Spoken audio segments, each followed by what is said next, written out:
And the bad news is Brett May versus Bachir Fakhouri, drum roll, did not happen. Yes, as we thought. Well, the best case scenario was that Bash was going to win the fight. But other than that, it was that for some reason or another that the fight today was not going to happen. And it didn't happen in the best way possible. Now, we're going to go through the whole day from start to finish because it's been fucking hilarious.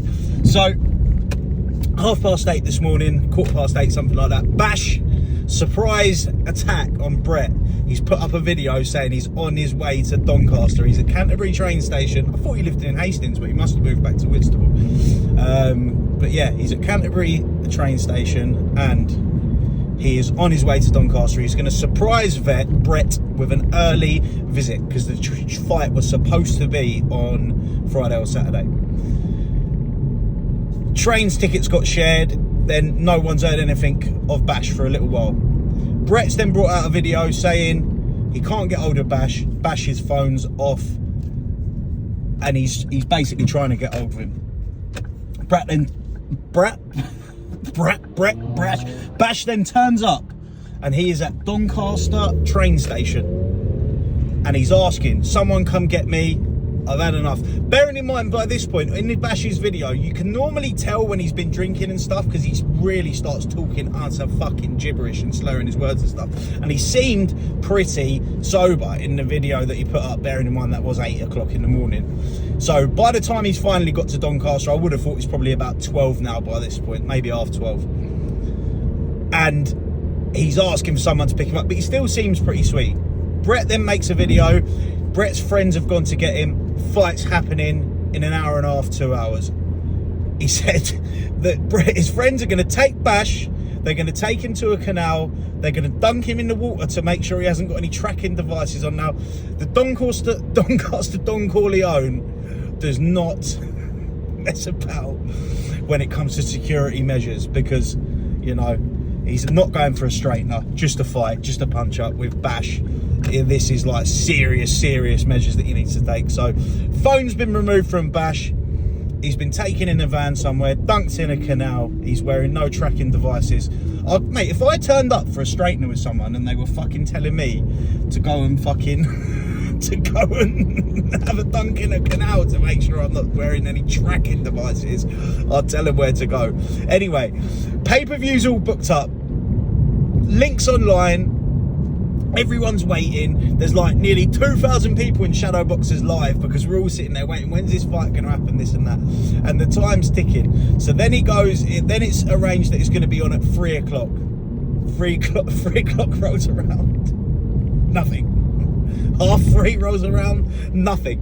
Everyone's thinking, what the fuck is going on here? Then Shadow eventually gets Brett May on the phone, on the live. And Brett's saying that Bash has apparently gone in his mate's van and has convinced himself that travellers from Doncaster and London have told him that if he fights Brett, they're going to attack Bash's missus, they're going to attack his children, they're going to burn his flat down and all this and that. It just makes no sense.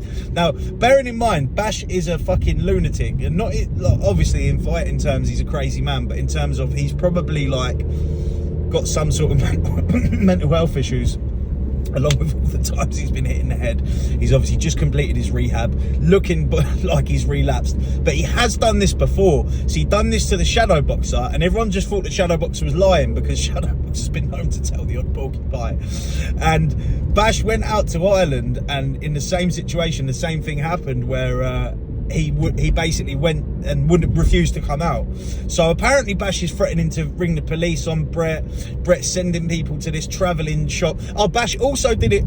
People don't remember this one, but he went to fight, I think it was Bree Morrow, the kickboxer from up north somewhere, but he was doing no rules fights at the time, and I'm 90% sure it was Bree Morrow. But Bash has gone to this fight, fucking lost the plot basically. He refused to come out of toilet and then said that police had been ringing him and this and that, saying that the Metropolitan police were ringing him and saying the fight couldn't go on, and the fight got canned. So this is like the third time that Bash has actually gone somewhere and just not fought. He's very unreliable. So Brett's obviously making these scathing videos, and Brett truly believes that Bash has actually been threatened into not fighting him, and Brett is absolutely fucking fuming, as you can expect. He had 330 odd people paid for the pay-per-view, which isn't very good numbers really, but it's still what they pay a fiver. It's still 1,500 quid. They probably would have made more after the fight if it had been on for a couple of days, I would have thought. But then again, if Brett just steamrolled him in a minute or 30 seconds, not even a minute, wouldn't last a minute. Brett steamrolls him in 10 seconds. No one's going to pay to watch that, are they anyway? So I just think the pay-per-view would never really done any better than that. Maybe 500 at a push. And it's just, so who knows what's happened to Bash? He's obviously fucking, by the sound of things, with the paranoid delusions of travellers trying to burn his house down. I shouldn't laugh, but he's probably been on the old packet by the sound of things. And Brett hasn't had a fight again, but it's been a very, very entertaining and funny way for a fight not to happen. This is better than any TV show that I've ever seen. I love this Dark Corner shit. It makes me laugh no end. I've been crying all day. Shadowbox has done a brilliant live. So yeah, that's the story of Brett versus Bash. Was all on, and then it was on, and then it weren't on anymore. but for fight fans, now Brett and Danny, apparently Danny's saying this, so for Danny to say this, you know that it's true. It's not your Bretts and your Bashes and your normal fibbers. I don't think Brett's actually to blame in this situation, by the way. I think it's Bash. Bash has just gone crazy. But yeah, so Brett and Danny is on for Friday morning, and I think it's going to be, Brett wanted no rules, he was saying, but obviously, for Danny to go there and fight, he's going to want a bare knuckle boxing match, because he will batter Brett Nay in a bare knuckle boxing match. Of course, it will be no contest, I would have thought. To make it a no rules fight with Brett's just sheer size, it obviously makes it a little bit more of an even playing field. Although I still think Danny would win, but Brett could just fucking grab him and just jump on him and belly smash him or whatever. Do you know what I mean? You can't do that in a boxing match. So I can see why Brett did want to do that, to sort of even the playing field out, but I think it's been agreed as a bare knuckle boxing match, like similar to the old Decker Heggie scenario, and Brett's going to get an absolute pasting. I think he would have no rules anyway, but yeah, this is just going to make it even more so that Brett's going to get an absolute pasting. So hopefully, if Brett does turn up to that, fingers crossed, we will actually get a fight this week anyway, boys. Thanks for watching. Let me know what you think. Have you been keeping up to date with the fight today? What do you think of Bash's disappearing act? I'm fucking glad he done it though, to be fair.